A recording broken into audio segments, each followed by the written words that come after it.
안녕하십니까. 당신도 할 수 있다. 쇼유캔 TV. 대신 독서하는 남자입니다. 음. 이번에는 이제 ETF 투자 무작정 따라하기라는 책을 좀 살펴봤습니다. 책의 내용보다 이제 요즘 하도 ETF 내용이 많죠. 여러 가지가 이유가 있는 것 같아요. 부동산 투자도 여의치 않고, 이게 자금은 좀 있는데, 이제 이 돈을 어디다 굴려야 될지, 개별이나 종목 투자도 쉽지도 않고, 변동성도 크고, 그러니까 돈을 굴려서 돈을 만들고 싶은데 그걸 여러 가지를 찾아보는 거죠. 그러다가 이제 해외 ETF 투자가 유튜브만 찾아도 엄청 영상이 많은 것 같아요. 그래서 저도 여유로운 상황은 아닌데 약간의 그 유휴자금 어떻게 하면 굴릴 수 있을까? 그런 것도 있죠. 뭐 1억 모으기, 무조건 1억부터 모아라. 그다음에 1억 굴리기 그런 것도 많죠. 그래가지고 이제 저도 약간의 그 유유 자금이 있는데 그걸 어떻게 굴릴까 하다가 하도 이 ETF 얘기가 많으니까 뭐 영상 찾아보고 하는 것도 좋긴 한데 약간 ETF의 어떤 전반적인 내용을 좀 쭉 제가 한번 파악을 하고 싶었어요. 그래가지고 ETF 투자 무작정 따라하기라는 뭐 ETF 책도 굉장히 많습니다. 많은데 그냥 어찌 보면 그냥 제일 무난한 책 그냥 뭐 너무 어렵지도 않고 이게 무작정 따라하기 시리즈가 많잖아요. 그래서 이런 거 하나 사가지고, 그래서, 아, ETF가 뭐구나, 어떻게 하구나, 어떤 기본기를 좀 알고 싶어서 해당 책을 봤고요. 그리고 실제로 제가 이거를 읽고, 어느 정도 초반에 좀 읽고, ETF로 지금 계좌 개설하고, 지금 정기 결제를 해놨습니다. 뒤에도 이제 인증을 할 텐데, 근데 ETF가 만능은 아니에요. 요즘 ETF, 저도 알고리즘 유튜브에 떠서 좀 봤는데, 아, ETF 10년 했더니 뭐 몇 배 됐어요. 막, 그리고 뭐 ETF 들어가세요. 막 많이, 그런 말 많이 하잖아요. 근데 만능은 아니에요. 얘도 주식이다 보니까 어떤 투자도 원금을 보장되고 리스크가 없는 투자는 없거든요. 그리고 항상 얘기했지만 투자는 개인의 선택과 책임이라는 점. 제가 여기서 ETF를 또 소개를 시켜드릴 건데, 이건 약간 저 개인적으로 ETF를 알고 싶어서 책을 봤던 거고, 그걸 좀 공유하는 차원에서 이렇게 영상을 올린 거지, ETF 해라! 이러고 싶진 않아요, 저는. 그냥 제가 알게 된 ETF가 이런 거구나. ETF에 대해서 지금 기본적인 ETF의 내용이 뭔지 좀 알고 싶어서 그걸 공유하는 그런 걸로 좀 봐주시면 좋고. 그래서 이제 윤재수님이라는 분이에요. 고려대 법학과 나오셨죠. 은근히 법학과 출신 중에 펀드 매니저라든지 저 금융권을 빠지시는 분들도 종종 계십니다. 증권이고. 그리고 되게 오랫동안 증권에 계셨어요. 20년간 근무를 하셨다고 했죠. 뭐 교보증권, 이 금융권이 이직이 되게 심해요. 그냥 다 비슷비슷한 곳이다 보니까 예, 하나대투증권 고문하셨고 1세대 증권맨 유명하신 분들이 계시죠. 뭐 누구 유진의 누구 뭐 하듯이 미래에셋의 누구 있고 하듯이 그래서 40년 가까이 코스피 현장에 지금 전통 주식 전문가다. 그래서 100만 부 베스트셀러 저자 주식 투자 무작정 따라하기 를 비롯해서 차트 분석 무작정 따라하기 묻다 시리즈가 많죠. 그리고 여기서도 ETF에서도 주식이다 보니까 약간 요런 차트 분석 요런 얘기 살짝 나와요. 어렵진 않고 이런 거 요렇게 좀 주식과 관련된 그런 걸 좀 많이 쓰셨다. 그러니까 주식을 원래 많이 잘 아시는 분이 ETF에 대해서 또 설명을 해 주셨다고 보시면 되고요. 총 6째 마당으로 돼 있어요. 그래서 인덱스 펀드가 ETF의 어머니다. 인덱스 펀드가 왜냐냐면 오렌 버핏이 그랬어요. 뭐 그 와이프인가 누구한테 자기가 이제 죽고 나면 주식하려고 하지 말고 그냥 인덱스 펀드에 들어가라. 그렇게 얘기했거든요. 저도 그걸 어디서 봤어요. 그러니 뭐 이상한 종목 투자 이런 거 쉽지 않고 주식을 잘 모르는 사람이 하기 어려운 그냥 인덱스 펀드만 들어가라. 그러면 그렇게 그거 장기 투자만 해도 손해 볼 일은 그렇게 많지 않을 거다라고 저도 그걸 언뜻 들었거든요. 진짜 워렌 버핏이 그렇게 얘기한 건지 누가 뭐 그렇게 얘기했는데 일단 그래서 인덱스 펀드에 대해서도 알고 있었고 그거를 이제 얘는 펀드잖아요. 그걸 이제 주식화한 게 ETF죠, ETF. 두 개의 인덱스 펀드를 주식화한 게 ETF다. 그리고 어떻게 시작하는지, 또 무작정 시작하는지, 무작정 시작하기 따라하는 거죠. 그리고 나에게 맞는 종목 골라보고, 그리고 매매 시점, 이거 중요해요. ETF가 보통 장기 투자로 들어간단 말이에요. 뭐 짧게는 5년, 길게는 10년. 그렇게 하면은 뭐 보수적으로 해서 7에서 8% 수익, 뭐 또한 10%까지 수익을 날 수 있다고 하는데 저도 요거를 좀 찾아봤어요. 근데 유튜버 중에 요거를 좀 세밀하게 주신 분이 계세요. ETF 이렇게 쭉 있는데 이게 미국 주식시장을 좀 타임라인으로 좀 끊었어요. 예. 그래서 요때 들어갔을 때 요때 이렇게 수익률을 보았는데 ETF에 10년 들어갔는데 손해를 본 시기가 있어요. 그 10년을 했는데 여기서 손해라는 건 원금 손해입니다. 원금 손해예요. 이거 잘못 들어가서 원금을 손해본 비율이 그래도 20%? 정확하진 않아요. 근데 그런 존재가 있었다는 거죠. 그리고 10년 투자했을 때 수익이 나는 경우가 50%. 근데 50%만 해도 되죠. 대단한 거죠. 50%만 넘어도 수익이 난다는 게. 근데 이게 20년이 넘어가면 ETF, 그분의 기준으로 ETF가 20년 초장기죠. 초장기로 갔을 때 원금 이하의 손해 케이스는 없었대요. 대단하죠, 이것도. 20년이 갈 경우에 본인이 이 타임레스를 내는 그 기준으로 봤을 때 10년하다 20년 늘리면 원금 이하로 손해가 난 적은 없었다라고 얘기해요. 대신에 일반적인 뭐 예적금 수익률보단 적다는 거죠, 그건. 예. 그건 적다는 거죠. 그거는 20년 정도 장기 투자를 했으면 ETF가 아니고 어느 금융 상품에 들어갔어도 수익이 난다는 거예요, 그건. 예. 그래서 ETF가 만약 만능인 것처럼 뭐 5년, 10년 정도 하면 반드시 못해도 7에서 8%좀 먹는 것처럼 많이들 얘기하지만 실제로는 손해를 볼 수 있다. 그래서 뭐예요? 들어가는 시점이 굉장히 중요하다는 거예요. 예를 들어서 글로벌 금융위기 같은 게 한번 터졌어요. 꼬꾸라지죠. ETF가 그 주식시장의 진입에 따라서 들어가니까 모든 기업들이 또 꼬꾸라지죠. 코로나 같은 거 또 터졌어. 이쯤에 고점에 들어갔는데. 그럼 이게 몇 년이에요, 이게? 이게, 이게 계속 또 꼬라박잖아요. 예. 이게 회복되기까지 10년이 넘어가겠죠. 이거 회복돼. 원금까지 가려면 이렇게 꼬라박아내는 걸, 올라가기까지. 10년이 넘겠죠, 이게. 이때 고점에 들어가서 이거 두 번 맞은 사람은 10년이 장기 투자를 들고 있어도 이건 수익이 마이너스인 거죠. 이런 케이스가 있을 수 있다. 그럴 수밖에 없는 게 ETF는 뭐죠?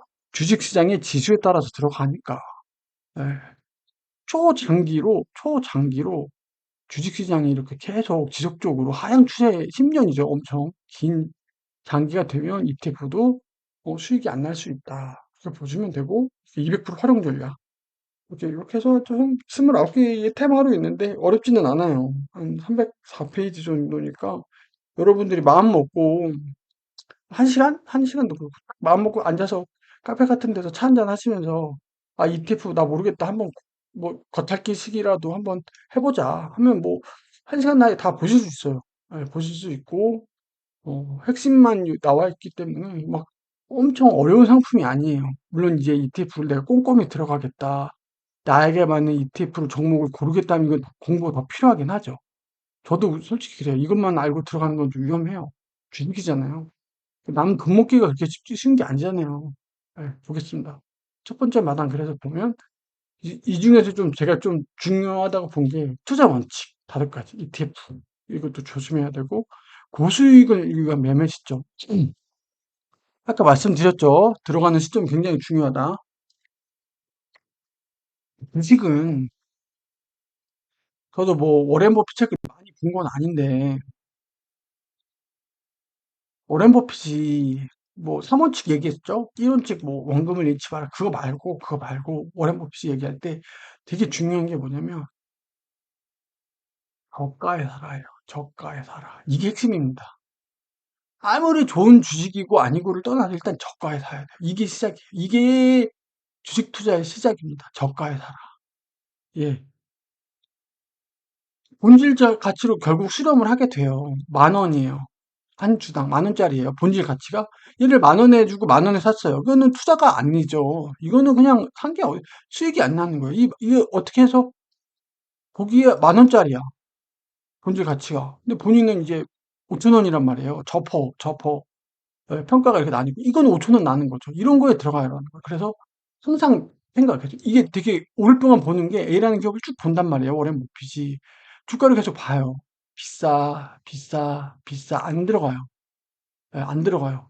이 기업이 좋다고 해서 들어가는 게 아니에요. 이 기업이 뭐 성장하겠으니까 지금 가격보다 오르겠지? 그건 기대일 뿐이잖아요. 그렇잖아요.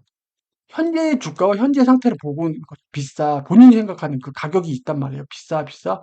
얘가 또 떨어졌어. 그때 사는 거예요. 저가일 때. 이게 핵심이에요. 저가일 때, 저가일 때. 예. 그러면은 ETF를 그러면은 어떻게 해야 되냐? 개별 종목 투자랑 뭐가 다르냐? 쌀 때 어떻게 하냐? 이게 또 주식시장도 흐름이 있단 말이에요. 그럼 떨어졌을 때 사면 좋겠죠. 오히려 하락장에 샀을 때 더 사는 거죠. 똑같아요. 주식시장도. 그럼 지금 하락장인지 아닌지 판단을 해야 된다는 거죠. 이게 뒤에 나오긴 해요. 이게 싫으면 어떻게 해요? 적립식으로 가라는 거예요. 매월 얼마씩. 오르고 내리고 오르고 내리고 올지 매월 사는 거예요. 올라왔을 때 수익이 났을 때 수익이 떨어졌을 때 결국 해칭해 갖고 결국 장기적으로 갈 수 있는 게 뭐자? ETF는 장기 투자 적립식으로 가자. 이게 성격에 맞다는 거예요. 그렇기 때문에 뭐예요? 개인 투자자랑 맞다는 거죠. 개별 종목에 대해서 심도 있게 공부하지 않아도 그냥 매월 꾸준하게 적립식으로 투자만 해도 못해도 보수적으로 해도 7에서 8% 정도 묶을 수 있지 않겠냐라는 게 ETF를 많은 사람들이 주목하고 관심을 갖고 있는 이유죠. 예. 하지만 설령 그렇다고 하더라도 요거 중요하다는 거죠. 그리고 ETF를 통해서 내가 플러스 알파의 추가 수익을 내겠다. 그러면 여기도 얘기해요. 적립식 투자를 하면서 이미 투자. 하락장이 왔을 때 그때 좀 많이들 사두라는 거예요. 예. 이게 읽는 눈이 생기면 그렇게 나오긴 하거든요.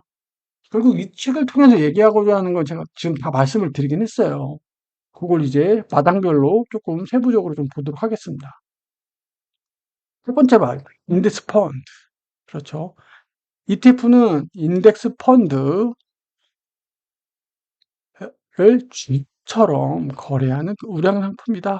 예, 그래서 원래는 펀드가 뭐죠? 목적이 있는 거죠. 여러 가지 목적이 있어요. 돈을 모으는 거예요. 옛날, 좋게 얘기하면 우리 그거 있잖아요. 개주. 예를 들어서 개가 펀드랑 비슷해요. 우리나라 그 개주 있잖아요. 개 드는 거. 그랑 똑같아요. 약간 비슷해요. 목적과 취향이 우량 주면 골라. 이게 펀드 성격이죠. 주식처럼 되는 게 주식 성격. 그래서 펀드의 장점과 주식의 장점을 결합한 금융상품이 뭐다? ETF다. 좋죠. 예. 그래서 주식처럼 이게 주식의 장점, 목적, 취향에 따라 특별하게 돈을 모으는 거 펀드죠.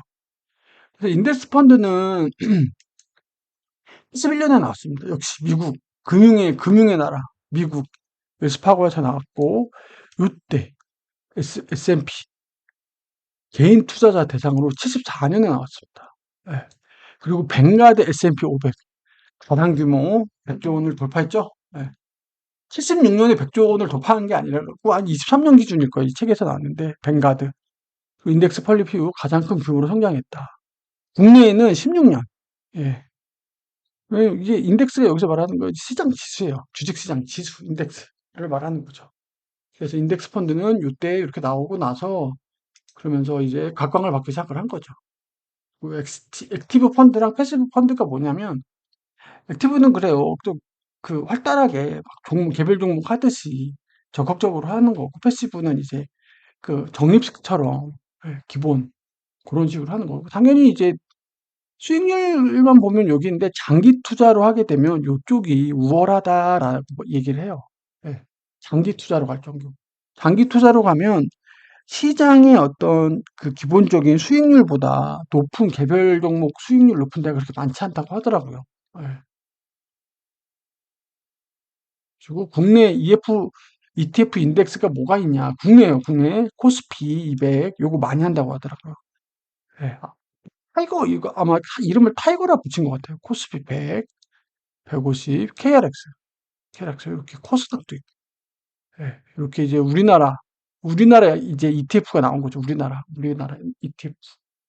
국장에 안 들어가신다는 분들 계시고 해외만 가신다는 분들도 계시고 그건 취사 선택이고 포트폴리오를 어떻게 따르냐에 따라 다른 것 같아요. 예.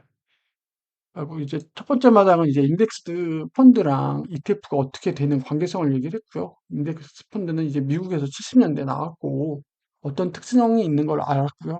ETF는 결국 인덱스 펀드와 주식의 어떤 장점을 결합해서 나온 상품이다. 이렇게 봐주시면 좋을 것 같아요. 그래서 상장 지수 펀드, 상장된 그 주식의 지수에 따라서 펀드가 돼 있다는 거죠.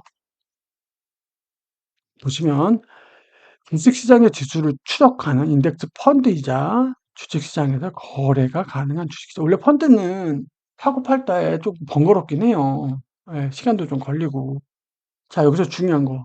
ETF가 그럼 가격이 뭘로 결정되냐? 일단 ETF는 시장에 따라서 지수에 연동된다고 그랬죠. 그래서 매수, 주식시장 지수에 따라서 가격이 상승하고 하락한다. 많은 사람들은 이걸 보고 있죠. 이걸 보죠. 당연하죠. 주식시장, 이게 인덱스라는 거잖아요. 주식시장 지수가 인덱스. 근데 주식이잖아요, 주식. 매수자가 많으면 가격이 상승하고, 매도자가 많으면 가격이 하락한다는 거죠. 이거 기본적인 메커니즘이에요. 그래서 이게 중요해요, 여러분들. 주식시장의 지수에 따라서 오르고 내리고도 중요한데, 그거에 따라서 사람들이 매수자가 많고 매도자가 많을 수 있잖아요. 그것도 봐야 된다는 거죠. 봐주시면 좋고, 이제 ETF 말고도 여러 가지가 있어요. ETN, 뭐, ELD, ELF, ELS, 뭐 이런 것들이 이제 유사한 그런 상품들이 계속 나온 거죠. 그래서 이것까지 여기서 다룰 건 아니고, 이거는 이제 좀 이쪽으로 다 성격이 조금씩 다르거든요. 장단이 좀 있고 좀 기능이 좀 달라요. 이거를 이제 포트폴리오 여러 개 뭐 하시는 분들도 계신 거죠. 이쪽에 가시려면 하시는 분. 솔직히 저는 여기까지는 솔직히 커버리지가 좀 힘들고, 요거 하나 파악하기도 좀 힘들어서 일단은 요거부터 하고, 어느 정도 지식이 쌓이면, 예, 좀, 그때 보면 어떨까. 그래서 요거 뭐, 예, 예, 좀 봐주시면 좋고, 요것도 이제 관심 있는 분들은 요 책 사서 한번 봐주시면 요 설명이 좀 잘 나와 있긴 합니다. 그렇게 보시면 되고, 그래서 ETF의 가격이 어떻게 결정되는지 봤고, 그 ETF가 왜 이렇게 이슈냐. 이게 개인 투자자가 적합도가 높다는 거예요. 개인 투자자가. 개인 투자자 어떻죠? 특히 투자를 모르는 사람, 특히 저같이 주식의 지읒도 몰랐던 사람. 얼마 전에 저 이거 ETF 공부하면서 제가 5년 넘게 들고 있던 주식을 하나 처분했습니다. 인증은 하기 힘들어요. 제가 이제 저번에 회사에서 이번에 이직을 했죠. 언제더라? 지금 회사가 다섯 번째 회사고, 네 번째 회사 나오면 이거는 퇴직연금에 넣어왔어요. IRS. 여기서 나올 때 퇴직금 이거 주식에다 넣거든요. 이거를. 10만 원 정도를. 근데 제가 얼마 나면 700. 근데 문제는 뭐냐, 이게 5년 동안 들고 있었어요. 5년 동안 들고 있었는데, 회복이 안 됐어요. 차라리 이 돈을 은행에다가 또 넣어놨으면 차라리, 아, 마이너스 30억인가? 손해를 보고 나왔죠. 요번에 처분했습니다. 그래서 여기서 처분한 돈을 ETF에 넣으려고 해요. 예. 어차피 여기서 더 들고 있어봐야 얘가 원금 1,000만 원 이상으로 회복될 가능성이 높지 않아요. 근데 얘가 이상한 애냐? 그렇지 않아요. 재계서열 10위 안에 드는 애입니다. 이렇게 하면 아실 만한 분들은 아실 것 같아요. 재계서열 10위 안에 드는 애인데 제가 들어갔을 때에 보다 5년이 지나도 지금 회복이 안 되고 있고 앞으로도 쉽진 않을 것 같아요. 예, 그런 애였어요. 예. 하물며 대기업인 걔도 그런데 그래갖고 근데 저처럼 주식을 잘 모르고 그런 사람들한테 적합도가 높아하는 거죠. 적은 금액으로 우량주에 분산 투자할 수 있다. 야, 이런 상품이 어디 있습니까? 우량주가 왜 우량주예요? 비싸잖아요, 한 주에. 삼성전자 얼마죠? 비싸죠? 예? 근데 그걸 또 분산 투자를 할 수 있대요. 진짜 사람들 머리 좋은 것 같아요. 예. 어떻게 이런 상품을 개발했는지. 그리고 투자 비용이 저렴하다. 보실 때 투자할 때 항상 보셔야 되는 게 이제 수수료, 세금. 중요하죠? 예, 중요합니다. 펀드는 요 정도인데, 예, 펀드 대비 뭐 현금성도 용이하고, 매매 수수료는 발생하죠. 예, 증권거래세는 대신에 면제된다. 이렇게 보시면 되고, 투자 수익률. 국소수 제외하고 개인 투자자의 수익률은 시장 주익률보다 저조하다. 이게 현실이에요, 여러분들. 이게 현실입니다. 주식으로 돈 벌었다는 분들 막 많잖아요. 근데 주식으로 돈을 버셨다는 분들이 나와서 말씀하시니까, 그런 분들만 말씀하시니까 많아 보이는 거지, 그거 제외한 주식으로 돈을 잃은 사람들은 얼마나 많겠어요. 그렇죠? 물론 ETF도 마찬가지겠죠. ETF로 돈을 벌었다는 분들이 나와서 얘기를 하니까 많아 보이는 거겠죠. ETF로 돈 잃었다는 분들은 얘기 안 하고 조용히 있겠죠. 그러니까 ETF도 그렇고 일반 주식도 그렇고 크게 다르진 않을 것 같아요. 너무 막 미화되고 막 포장되고 있는 건 아닌지 저도 좀 의구심이 들어서 이 책을 본 것도 있죠. 예. 그래서 ETF 50%, 개별 종목 50%, 요렇게 포트폴리오를 짜는 게 어떻겠냐라고 얘기를 해요. ETF만 들어가는 것도 어찌 보면 ETF를 한 바구니에 담는 거잖아요. 그러니까 이렇게. 그리고 ETF만으로는 수익률이 저조해요. ETF를 통해서 내가 뭐 한층 잡겠다. 애초에 그 생각 자체가 잘못됐다는 거예요. 애초에. 걔는 그냥 시장 평균 수익률만 나와도 걔는 잘한 거예요. 그것만도. 그 정도도 나오기 힘들어요. 근데 그 이상을 하고 하겠다? 그러면은 개별 종목으로 들어갈 수밖에 없다는 거죠. ETF에 대한 기대 수준이 높으면 안 된다고 말씀을 해요. 이 책에서. 예. 그리고 운용 투명성. 되게 요거에 대해서 ETF를 이루는 애들이 이제 시가총액 높은 애들이잖아요. 그러니까 걔네들의 어떤 실적이라든지 뭐라든지 그런 것들이 되게 실시간성으로 거의 매일 확인이 가능한 거죠. 그 배당 수익도 가능하죠. ETF 그 주식 구성 중에 배당을 하는 애들이 있어요. 예. 그래서 ETF 배당주로 뭐 경제적 자유 꿈꾼다. 그런 영상도 많거든요. 그래갖고 아예 ETF를 고배당주로만 꾸리는 사람들도 있어요. 그래서 뭐 ETF 뭐 이 정도 돈으로 배당 꾸미면 월 얼마 나오니까 경제적 자유 달성 가능하다. 이런 막 얘기도 있거든요. 근데 조심하셔야 돼요. 네, 그것도 조심하셔야 되고. 그래서 미국 중심으로 ETF 시장이 지금 굉장히 지금 활성화가 되고 있다. 97년 이후 비약적 성장. 세계 ETF 시장이 10조 747억 달러야. 10조 원이 아니고 10조 달러입니다. 달러. 달러예요, 달러. 그럼 얘가 얼마의 규제예요? 얼마, 진짜. 그리고 만 개, 일스펙 만 개가 넘어가고 있죠? 예. 24년 1월 말 기준입니다. 미국 3대 운용사가 70% 이상을 대단하죠. 미국에 너무 쏠려 있어요. 그래서 저는 이것도 위험할 수 있다고 봐요. 예. 미국에 대한 의존도가 너무 커요. 저 그 얘기를 봤던 것 같아요. 워렌 버핏이 그런 얘기를 했어요. 이것도 내가 주식으로 이렇게 큰 부를 쌓을 수 있었던 이유 중에 하나는 미국에다가 미국 주식시장에 짜있기 때문이다. 이 말을 해요. 예, 이 말을 해요. 이게 또 ETF랑 연결되긴 하는데 이게 왜 그러냐면 미국 주식시장은 결국엔 그 기업의 본질 가치로 주가가 수렴하는 시장이다. 이 말을 하거든요. 그러니까 되게 결국엔 장기적으로 보면 합리적인 시장이라는 거예요. 예.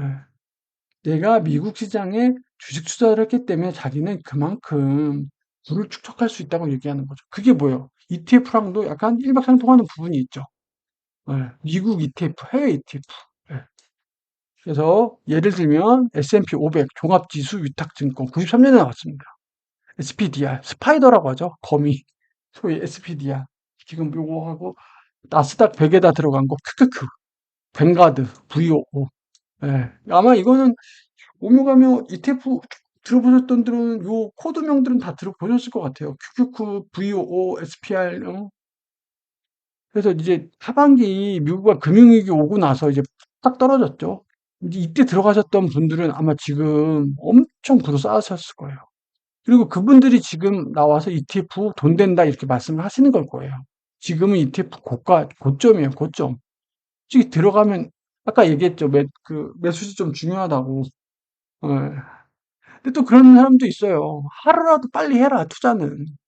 하루라도 빨리 한 놈이 이기는 놈이다. 그 말도 틀리진 않는 것 같아요. 예.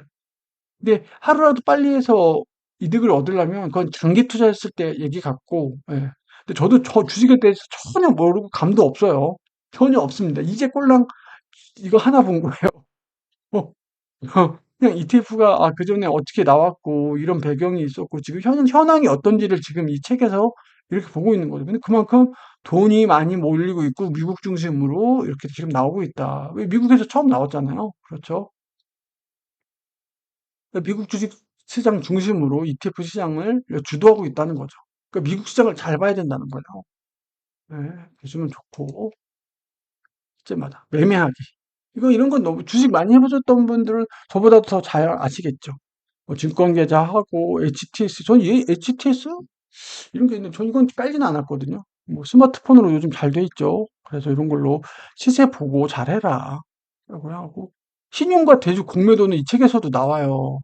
초보자는 좀 하기 말라. 신용이 뭐냐면, 자기가 보기에 이따가 오를 것 같아.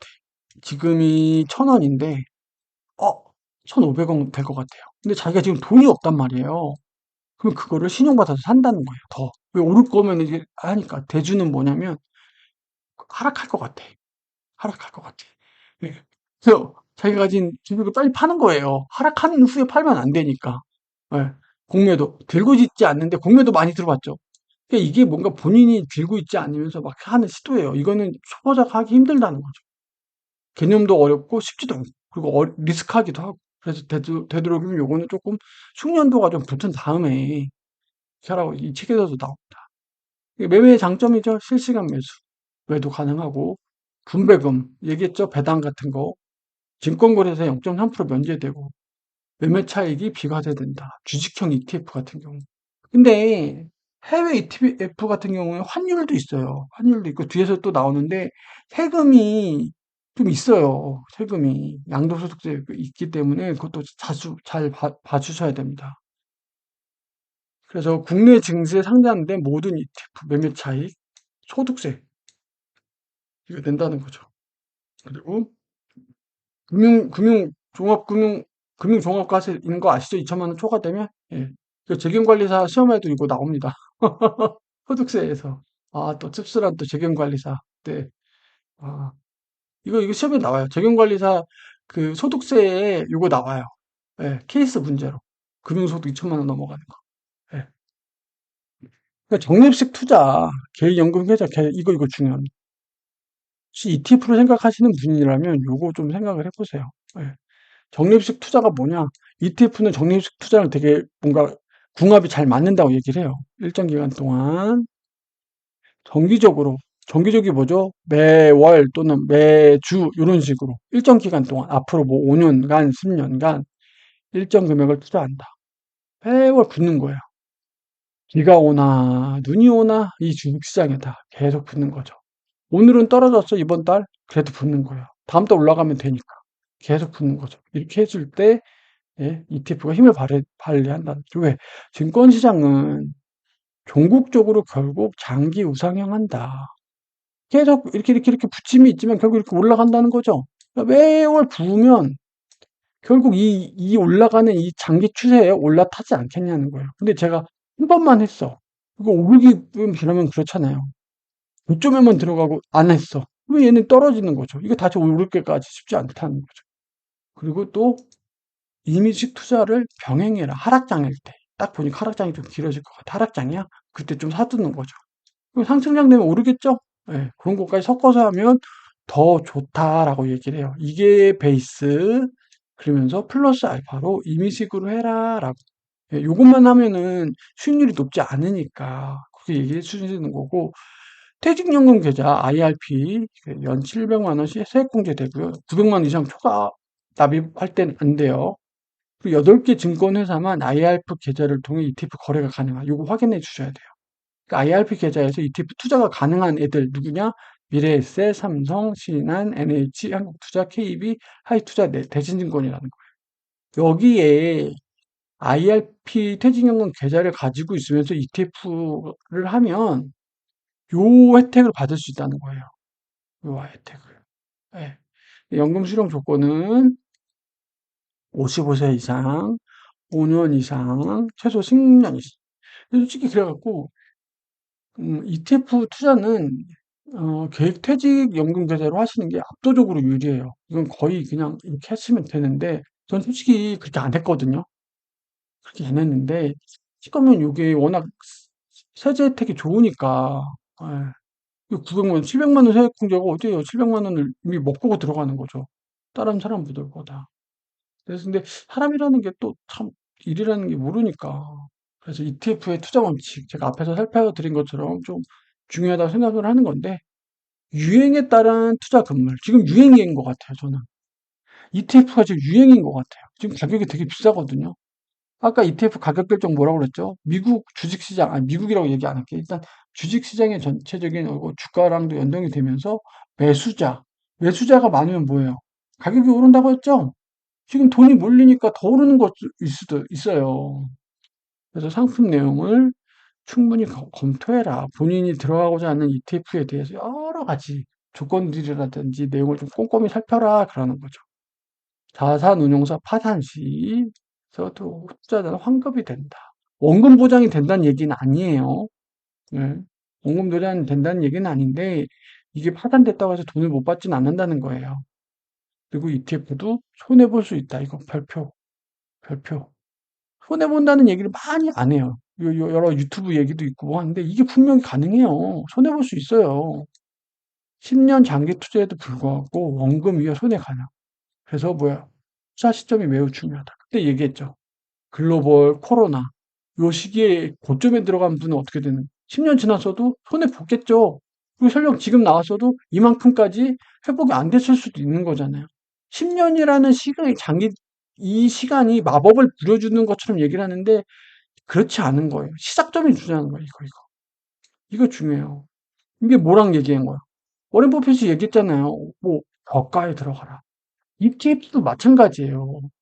ETF도 마찬가지라고. 저가에 들어가야 된다는 거예요. 하락장일 때, 매수자가 별로 없을 때, 그때 들어가야 된다는 거예요. 왜? 얘도 어쩔 수 없는 뭐예요? 주식이잖아요, 주식. 그래서 지금 솔직히 얘기할게요. 제가 인정했는데, 저도 들어갔긴 했거든요. 근데 지금 너무 고점인 것 같긴 해요. 아, 좀 더 올 초에 이렇게 트럼프 그때 저점일 때 들어갔으면 모르겠는데, 아, 지금 너무 비싸요. 예, 너무 지금 좀 그런 것 같아요. 차트 보는 법도 이제 뒤에 나오거든요. 예. 그래서 ETF가 마치 무슨 10년만 들어가면 뭐 마치 뭐 몇 배가 되는 뭐 몇 프로가 먹는 것처럼 해서 무리하게 투자하면 안 된다. 그리고 장기로 돼야 되기 때문에 또 유동성 확보 측면에서 너무 많이 들어가면 부담이 되면 안 된다는 거죠. 그렇잖아요. 갑자기 깨면 안 되는 거죠. 그래서 적립식 ETF. 적립식 뭐라고 그랬죠? 요거라고 그랬죠. 일정 기간, 정기적으로 일정 금액 동안 이렇게 들어가야 된다는 거예요. 그리고 목표 수익률을 낮춰라. 기대가 크면 안 된다는 거예요. ETF가 마치 만병통치약인 것처럼 보이면 안 된다. 애초에 얘는요, 안정성이 높은 데라서요, 수익률이 높지 않다는 거예요. 예, 애초에. 예. 그래서 장기 투자의 경우에 효율성이 떨어진다는 거예요.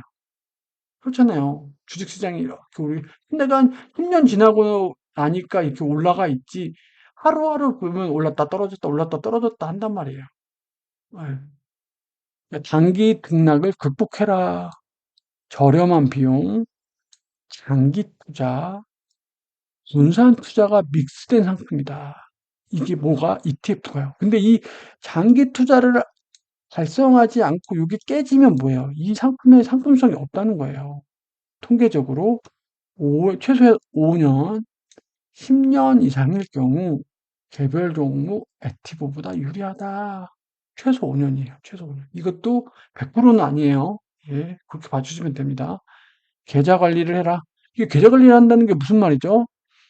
이게 증권계좌 사라지면 여러분들이 이제 평가 금액이 있단 말이에요. 예수금 얼마 있고 그래서 이렇게 얘가 올라가고 떨어지고. 이거에 따라서 내가 보유한 ETF 뭐 있을 거 아니에요? 얘는 오르고 그러면 이때 이거를 팔든지 얘 팔아갖고 예수금으로 들고 있다가 얘한테 다시 넣어주든지 그런 적재적소에 배분을 해주라는 게 계좌 관리예요. 예. 그래서 계좌의 평가 금액과 종목별 비중을 점검하고 종목별 등락에 따라 현금화와 자산 재분배 검토. 이게 돈주머니가 있단 말이에요. 이렇게 파이프라인이 이렇게 있고 1번, 2번, 3번이 있단 말이에요. 통파시죠. 제가 얼마를 들고 있어요. 예수금 얼마가 있는데 얘가 오르고 내리고 한데 얘가 계속 떨어질 것 같아요. 그럼 얘 어떻게 해요? 얘 팔아야죠. 팔고 여기다 넣어놨다가 오를 만한 얘한테 더 주라 이거야. 이 과정, 이 계좌 관리를 잘해라 이 뜻인 거죠. 예, 그냥 적립식도 물론 적용을 해요. 적립식도 필요한데 그래도 이런 관리도 필요하다는 거죠. 그 상품에 대해서 잘 안다는 건 뭐죠? 그러면 ETF 가입을 하실 때 상품 설명서랑 약관들이 있어요. 그거를 추적 지수. ETF가 뭘 추적하는지 봐야 된다는 거예요. 예. 미국, 뭐 S&P 500 아니면 섹터별 나는 반도체를 본다든지 그래서 실제로 어떤 회사들이 있는지 그래서 과거 수익률이 어땠는지 펀드 비용이 어느 정도 조성이 돼 있는지 투자 위원 등 요거는 기본적으로 확인을 해야 된다는 거죠. 예. 그 묻지마 투자, 묻지마 투자 안 되죠. 그 돈이. 예. 그다음에 이제 넷째 마당은 이제 종목 고르기입니다. 종목 고르기. 예. 이제 여기서 이제 초급이냐 중수냐 고수냐가 여기서 나오는 거죠. 이제 여기서 저 같은 주식의 집도 몰랐던 애는 못 고르겠죠. 못 고를 거예요. 예. 그 시장 대표 지수 ETF 예를 드는 겁니다. 코스피 200. 지금 26.3조 원이 조성돼 있다고 하더라고요. 전체 ETF의 21%. 23년 말 기준입니다. 코덱스 200도 있죠. 코스피 200, 코덱스.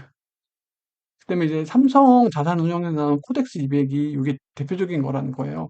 국내 그 시장 대표지수 ETF 중에 이게 대표적인 거라는 거죠. 그다음에 타이버거 200, 코덱스 200 TR, KB스타 이건 KB죠. KB증권 거기 스타 200 이런 애들이 시장을 추종하는 대표적인 ETF다.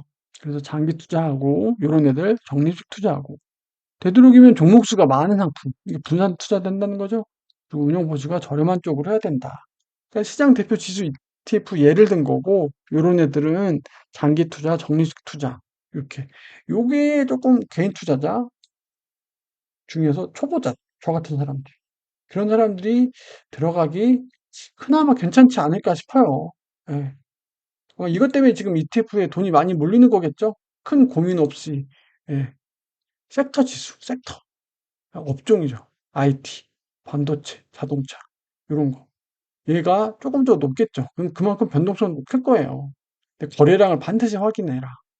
예. 거래가 없으면 아까 얘기했죠. ETF의 가격은 지수에 따라서도 결정되지만 뭐죠? 매수자와 매도자에 의해서도 결정되죠. 거래량이 적다는 건 매수자, 매도가 잘 안 일어난다는 거잖아요. 그렇기 때문에 그것도 잘 확인해 주셔야 되고 나만의 ETF 네, 본인이 어떤 영역을 공부를 많이 했어. 인공지능, AI. 그러니까 이것이 이런 것들을 믹스한다는 거야. 포트폴리오 짠다는 거죠. 그래서 나는 모르겠고 현금 배당 많이 주는 대로 할래. 아리랑이죠. 코덱스 배당 같이. KB스타 고배당. 에이스 미국 배당 다우존스 요런 거. 파생 상품 ETF가 있다고 하더라고요. 레버리지, 인버스, 커버드 콜. 모르겠어요, 이건. 이런 게 있나 봐요. 그러니까 ETF에서 파생된 상품이라는 거죠. 그걸 또 기교 있게 좀 더 정교화해가지고, 예. 이런 애들은 뭐냐? 단기 매매, 상승장. 과도한 쏠림이 있을 경우에는 반대 관점으로도 좀 봐주고. 이 요점부터는, 이제 아마 요점부터는 이제 중수? 제가 감히 말씀할 수 없겠는데, 좀 그렇게 돼야 되지 않을까 싶어요. 이건 제가 주식을 너무 모르니까, 솔직히 저는 요 선만 넘어도 저는 잘 모르겠거든요. 요 선만 넘어도 잘 모르겠어요, 저는. 주식을 너무 모르니까. 근데 주식을 많이 하신 분들은 뭐 모르겠는데, 예. 채권형은 저도 들어봐서 알죠. 안정적이죠. 예. 채권은 아시겠지만, 그 표면 이자율에 따라 이자를 받고 만기가 되면 이제 원금이 이제 들어오는 건데, 예, 이제 주식이니까 이제 매매 차익이 있겠죠. 예. 근데 그 채권을 발행한 주체의 리스크를 떠안게 돼 있긴 해요. 예. 그래서 소액으로 채권 투자 가능하고, 현금화하고, 이자 지급일과 무관하게 그 수익률이 반영된다. 왜? 이건 주식이잖아요, 주식. 예. 그래서 봐주시면 좋고. 예, 채권형 상품이니까, 채권형 주식이니까. 예. 보고, 내전 마장까지 해서 이제 ETF 종목 고르는 것까지 나왔죠. 앞에 이제 셋째 마당까지는 어떤 ETF들의 기본적인 개념, 계좌하라는 것까지 너무 초보적인 얘기고, 여기까지가 이제 약간 저같이, 잠깐만요. 저같이 주식이 잘 모르거나, 이제 좀 해보려는 사람들한테 알려주는 거고, 여기서부터는 이제 기존에 주식을 하셨던 분들이나 이제 조금 ETF에 대해서 이해도가 높으신 분들이 어떤 추가 수익을 하기 위해서 여러 가지 그런 것도 포트폴리오를 좀 다양화한다는 관점에서 하는 거죠. 저는 해외 지수 ETF, 이게 지금 이슈긴 해요. 제가 봤을 때. 이게 저는 이슈라고 생각해요. 예. 이게 두 가지가 있어요. 국내에서 상장시킨 해외 ETF가 있고 해외 상장 ETF가 있어요. 예, 이게 두 개 차이가 있습니다. 거래 시간에 차이가 있고 국내에 상장된 건 국내 시장을 따르겠죠? 해외 상장은요. 그 미국이면 미국 그 장 시간을 따르는 거예요. 그리고 해외 상장 ETF는요. 환전이 필요해요. 그리고 환율에 따른 투자 수익률 변화가 없습니다. 이거 은근히 효과가 자주 보셔야 돼요. 그리고 세금의 차이도 있어요. 분배금 같은 경우 배당 소득세 15%. 이거는 뭐 국내 상장 ETF나 해외 상장 ETF나 똑같아요. 배당 15.4%가 적용받고 매매 차익 같은 경우에는 아이고 국계래가 되는데 국내죠. 배당 소득세 이게 됐고 해외에는 양도세 22%가 붙는다. 22%. 여기죠. 환율 투자까지. 그러니까 해외 상장 ETF가 뭔가 더 좋아 보이지만 수익을 그만큼 많이 내야 돼요. 환율 요소, 저희 해외 양도세, 이것만 해도 얼마나 세율이 커요. 그렇잖아요. 뜯어가는 게 많단 말이에요. 그리고 수수료도 좀 잘 보셔야 되고. 어. 아까 얘기했죠. 연금저축계좌 5년 이상 국내장에 투자할 경우 배당소득 매매차익 비과세. 얼마나 유리해요, 이게. 그러니까 여러분들 아까 얘기했듯이 IRA 그 연금투자계좌로 ETF 투자하시면 딱 맞는다는 거예요. 8개 회사 있다고 했죠? 네, 저는 그렇게 하진 않았는데. 예. 예, 뭐 상품 통화도 있죠. 귀금속, 금은 이런 ETF도 있다는 거예요. 약간 섹터랑 비슷하긴 한데 부동산 쪽, 이런 쪽 ETF도 있으니까 포트폴리오를 다양하게 하고 싶으면 이렇게 해주면 좋겠죠. 다섯 번째 마당입니다. 고수익을 위한 ETF. 매매시 좀 중요하다고 그랬죠. 항상 저가에 사야 되는 거예요. 저가에. ETF를 통해서 단기 투자도 가능하긴 하거든요. 얘도 주식이니까. 얘도 가능하긴 해요. 네, 여기서 중요한 거. 이거는 ETF뿐만이 아니고 주식 투자의 어떤 기본적인 마인드 같아요. 주식 투자의 원칙. 상한선 걸고 본인만의 투자 원칙. 저도 그런 분 봤어요. 나는 15% 먹으면 무조건 팔아. 이런 분. 나는 10% 손해보면 무조건 손절. 약간 이런 원칙. 더 오를 거야. 뒤도 돌아보지 않게. 이런 게 필요하다는 거죠. 이렇게 한 사람들이 돈을 번다는 거죠. 설정 규모가 크고 거래가 많은. 이게 거래가 많아야 된다는 거예요. 예. 그래서 레버리지라든지 인버스 ETF 등이 그렇게 운영이 되면서 예. 단기 때는 아까 얘기했죠. 파생 ETF들이 좀 활용이 필요하다는 거예요. 그리고 관심 종목의 등락폭. 그때부터는 오버롤한 시장을 보는 게 아니라 시장을 쪼개서 보는 거죠. 아까 얘기했듯이 AI, IT, 뭐 바이오 이런 자기 관심 종목을 보면서 얘 추세를 보는 거죠. 그리고 목표 달성 시 미련 없이 수익 실현. 손절매 원칙 구성. 이거는 뭐 ETF 아니어도 그냥 주식 단기 매매에 필요한 원칙인 것 같아요. 그게 ETF에도 그대로 적용된다 보시면 될 것 같아요. 예. 주식의 단기 매매는 뭐 솔직히 주식에 초복하기 어렵죠. 예. 다음에 이제 또 보시면 이 약간 그 주식 투자에 대한 어떤 뭐 투자 보는 법 그런 걸 얘기를 해주세요. 주식 투자하면 막 이렇게 세선이 있잖아요. 저 볼 줄 모르는데 이제 여기서 나와요. 저항선이 있고 저항선이 이제 상향 저항선 여기 저항선 하방 지지선 있단 말이에요. 저항선 상향 돌파 이걸 돌파했단 말이에요. 매수. 지지선을 하향 돌파 매도 이렇게 보시면 돼요. 그리고 추세선의 길이가 이게 길수록 신뢰도가 높다는 거죠. 아, 계속 오르겠구나 이게. 근데 기울기가 급격히 오른다든지 급격히 떨어진다는 거. 이건 강도가 세다는 거죠. 그렇게 봐주시면 되고 이건 추세선 그때 기본 볼 때 그런다고 하더라고요. 그리고 추세선 이렇게 좀 이동 평균이 뭐냐면 그게 점을 해서 평균값을 내는 거예요. 이렇게 이렇게 이렇게 이동 평균 이렇게 있단 말이에요. 그래서 기간을 나눠요. 5일, 10일, 20일 그림을 너무 못 그리네요. 30일, 40일, 60일 이동 평균 선들이 쭉 나온단 말이에요. 예, 이거 차트 기능이 있다고 하더라고요. 저는 이거까지 보진 못했는데 이게 20일이 기본이래요. 20일을 기본으로 놓고 20일에 이제 추세선이 있잖아요. 뭐 상승한다고 보면 이게 추세선이 생겼어요. 이 5일선은 얘보다 좀 짧겠죠. 이게 올라가면 뭐예요? 얘가 더 오른다는 거잖아요. 5일선이 요 21선 위에 있으면 매수해라 이거예요. 오르겠거니. 20일에 이제 하향선이 있단 말이에요. 근데 5일선이 더 아래에 있어. 그럼 매도해라 이런 거예요. 쉽죠? 어렵지 않죠? 어렵지 않아요. 이거 같은 이해가 다 돼요. 경제 요인으로 시장 대세 판단하기. 왜냐면 ETF 같은 경우엔 전체적인 시장의 지수를 따르는 거기 때문에 시장의 어떤 흐름이 중요한 거죠. 주식 투자 예상 수익률. 예를 들어 저퍼가 뭐냐면 8%예요. 1로 나눠요. 그러면 12.5%죠. 그거에서 회사채 수익률 빼면 이게 나온다는 거. 그리고 GDP 성장률, 물가상률, 실질 GDP죠. 경제학에 나오는 겁니다. 이게 구매력이에요. 이게 높을수록 좋겠죠. 경기가 좋다는 거니까. 음, 주식시장 상승세가 된다. 왜냐면 내가 돈이 많아진 것처럼 느껴져야 사람들은 뭐 하게 되죠? 투자도 더 많이 하고 뭔가 돈을 더 쓰겠죠. 그렇지 않을까? 돈이 많이 번 것처럼 해야 소비도 늘리고 투자도 하고 있는 돈이 내가 부자처럼 느껴져야 또 굴리려고 하는 거죠. 음. 그리고 경상주지가 흑자가 되거나 이렇게 되면 주식이 상승세가 된다. 이렇게 봐주시면 돼요. 예. 예상 수익률이 뭐라는 거죠? 허의 역수니까 저퍼, 저퍼. 허가 낮으면 이게 높게 나오겠죠? 역수니까. 예. 그래야 투자 소각 기대율이 높겠죠. 예. 회사에 그래서 주식 투자할 때 수익률 그 기본이잖아요. 이 기본. 회사채 수익률은. 내가 주식 투자를 하면 돈을 더 잘 벌겠다라고 느끼는 게 요거라는 거예요. 요거라는 거죠. 음. 대세 전환 신호. 경기가 좋아진다. 이게 무슨 얘기예요? 이게 경상주지 흑자랑 통하죠? GDP 성장률, 이것도 똑같은 얘기죠. 경기가 좋아진다. 기준금리가 상승한다. 기준금리가 상승한다는 게 뭐예요?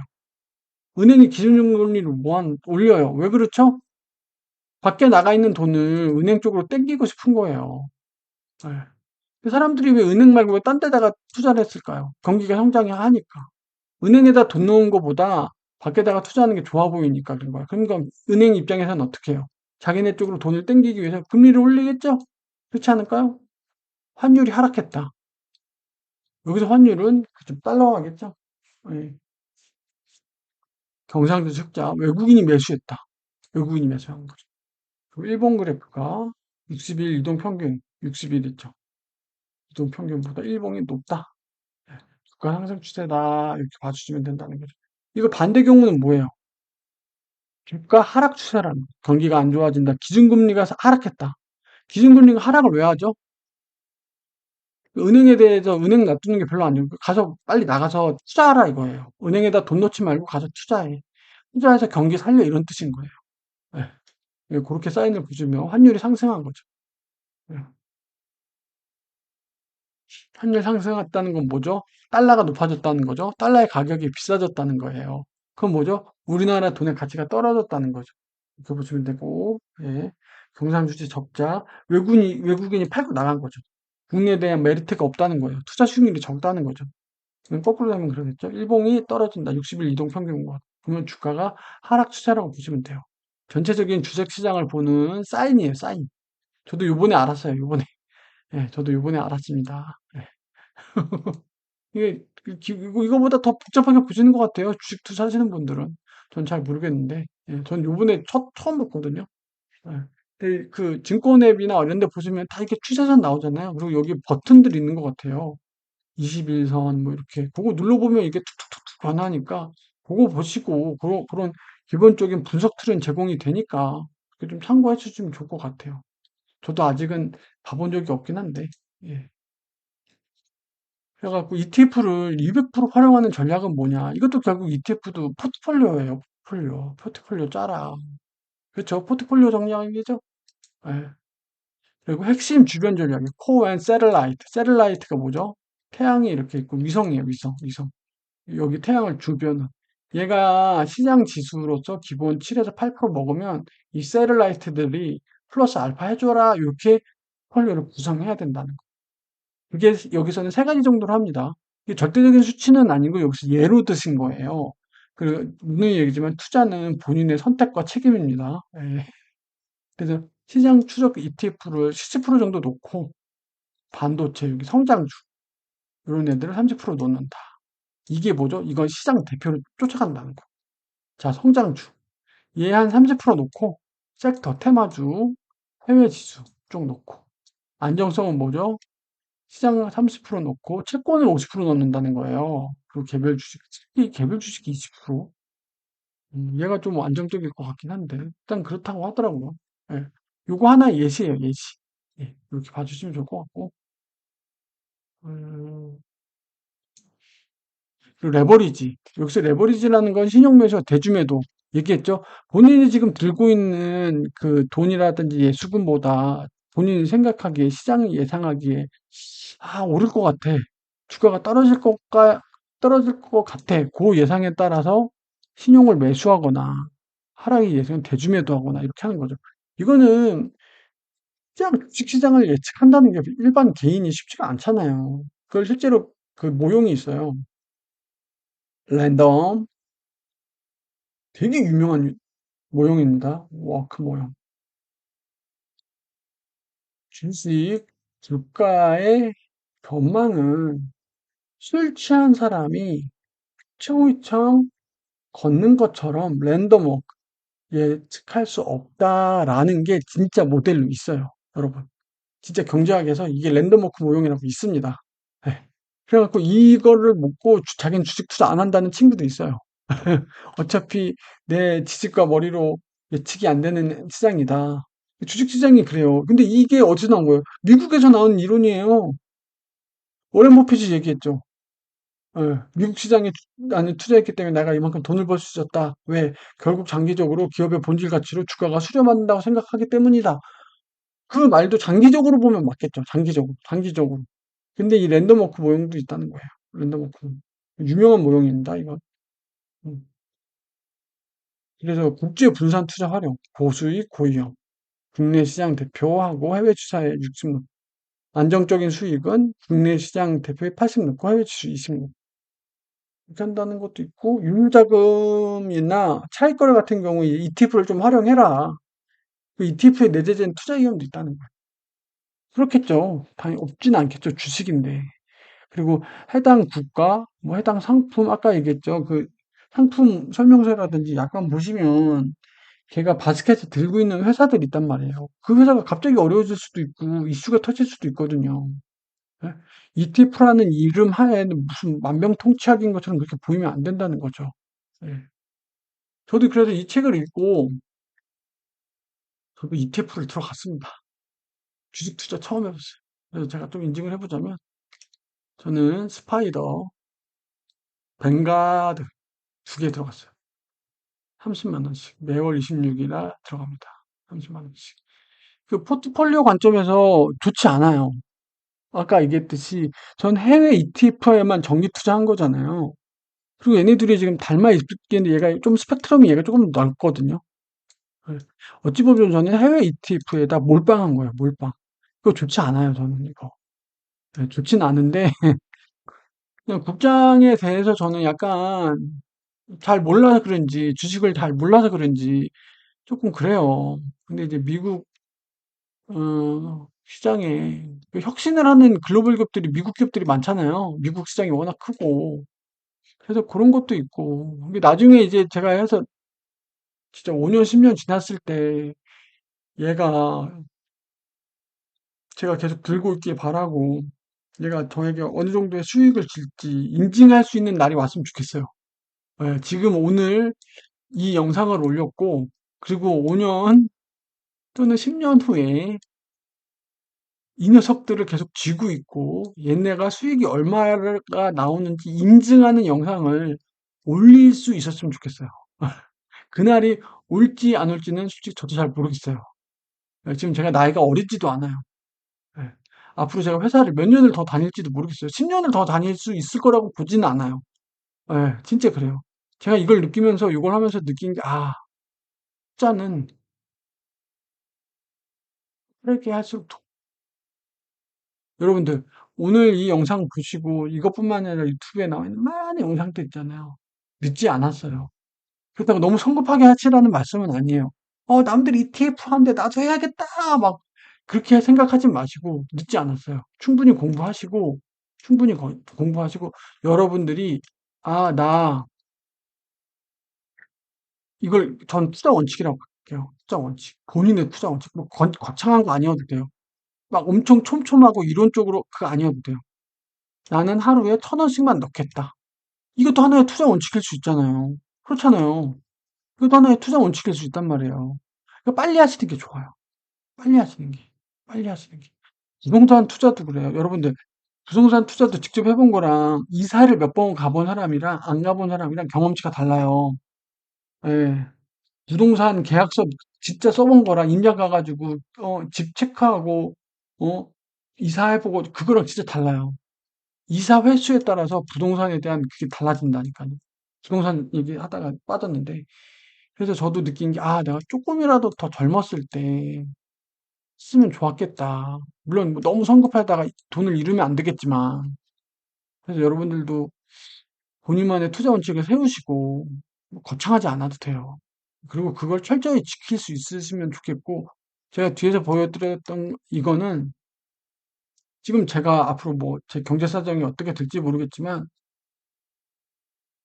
앞으로 한 5년 정도는 제가 그래도 얘를 정기로, 적립식으로 쓸 수 있진 않을까라는 생각이 들어서, 예, 그래서 한 거거든요. 예. 그리고 제가, 어, 이번에 이직하면서 받은 퇴직 그게 있어요. 하면, 안 되면 그 돈을 넣으려고 해요. 예, 그 돈을 넣으려고 해요. 그래서, 어, 예, 근데 제가 그 퇴직연금 넣은 데가 아까 얘기했던 그 증권사가 아니에요. 그러다 보니까 이 계좌에서 얘로 바로 안 되죠. 그러면 이거 깨고 지금 아까 말씀드린 8개 증권회사에다 넣고 하면 되긴 하거든요. 아, 그래서 그렇게 할까 고민 중이긴 해요. 정 안 되면 갑자기 자금 상황이 어려워지면 이거 깨가지고 증권사 거기다 넣고 하려고요. 예. 일단은 좀 그렇고, 그리고 해외 ETF 저도 처음 하는 거니까 어떨지 모르니까 좀 1년 정도는 좀 두고 보면서 좀 강약을 좀 조절하려고 해요. 그렇게 하려고 있습니다. 그러니까 ETF에 대해서 뭐 저도 뭐, 아, 얘 꼭 해야 된다, 뭐 어떻다, 이런 얘기는 아니고 유튜브에 영상 많으시니까 많이 찾아보시고 저는 그냥 제가 개인적으로 ETF 하도 이슈니까 개인적으로 알고 싶었고 제가 알고 있는 내용을 약간 공유하는 차원에서 좀 정리를 해봤습니다. 그리고 저도 이번에 처음 들어가 봤고 뭐 아직 뭐 1년도 아니 한 달 지났어요. 일주일 전에 들어간 거라서 일단 그렇게 해서 해보고 아까 말씀드렸듯이 제가 뭐 기회가 되면 5년, 10년 후에 지금 들어간 ETF가 어느 정도 수익이 나는지 인증할 수 있는 시간이 오면 그럼 한번 해보도록 하겠습니다. 네, 그런 날이 왔으면 좋겠네요. 좋은 수익률로. 예. 일단 또 긴 시간 봐주셔서 감사드리고요. 예. 당신도 할 수 있다. 소유캔 TV 대신 독서하는 남자였습니다. 예, 감사합니다.